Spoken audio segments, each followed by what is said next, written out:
Well, good evening and welcome to Morning Gospel Fuel with Mr. G. It is Monday, November 23rd, the feast day of Blessed Miguel Pro. Um, he was he was born in 1891 and was martyred in 1927. So he's a contemporary martyr, not that long ago, for Mexico. We'll read about him actually for the challenge today because the gospel is pretty short.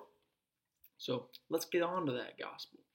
Um, it is from Luke chapter 21, verses 1 through 4. Let's begin in the name of the Father, and the Son, and the Holy Spirit. Amen. When he looked up, he saw some wealthy people putting their offerings into the treasury, and he noticed a poor widow putting in 2 small coins. He said, I tell you truly, this poor widow put in more than all the rest, for those others have all made offerings from their surplus wealth, but she, from her poverty, has offered her whole livelihood. So we've got contributions to the church and to the poor, or into the treasury, I guess. So donating to the church and whatever else. Um, we all know that giving money to the poor and giving money to the church is all relative, based upon our gross income. So some people, of course, we're not all equal when it comes to wealth. So that's why the church puts a great set of structure and order in place of just putting a 10% tithe down. Now, the Catholic Church does that as well as most Christian churches will have a 10% tithing, quote unquote, rule or recommendation. But of course, if you can give more, that's always recommended, of course, to help those in need.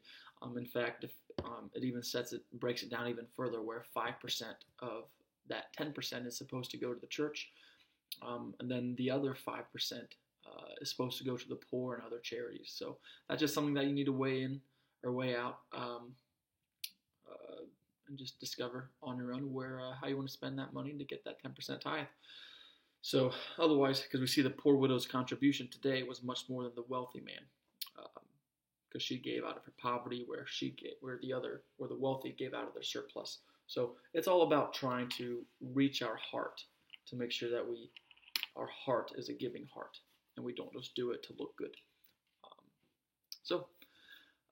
Anyway, the challenge and everything else is going to come from the book 365 Saints, because Blessed Miguel Pro, like I said, on his way to sainthood, died a martyr in 1927, so that's not that long ago. So, and I like the challenge for today. Blessed Miguel Pro is one of the most contemporary martyrs for the faith. Born in Guadalupe, Mexico, he led the normal life of the son of a middle-class Mexican family.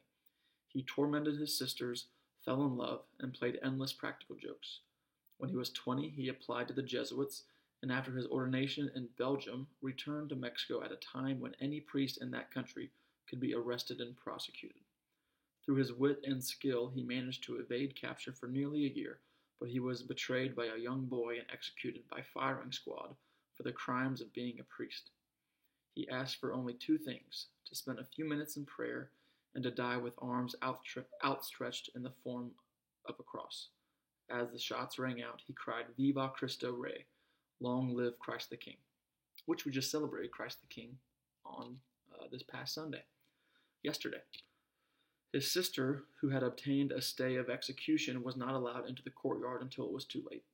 Because his executioners believed that his death would prove the cowardice of Catholic priests, many reporters and photographers were present. Thus, we have a complete photographic record, not of Blessed Miguel's cowardice, but of his bravery.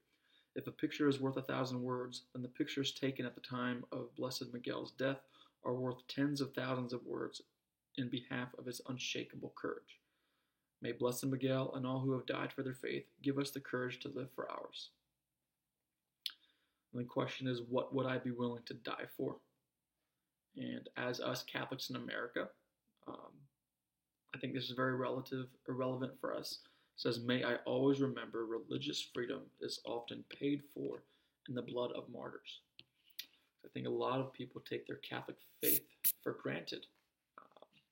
Or sometimes they even lose their faith whenever other people are dying for theirs in other parts of the country or other parts of the world. So there's the challenge, something to think about. Have a great day. God bless. In the name of the Father, Son, and Holy Spirit. Amen.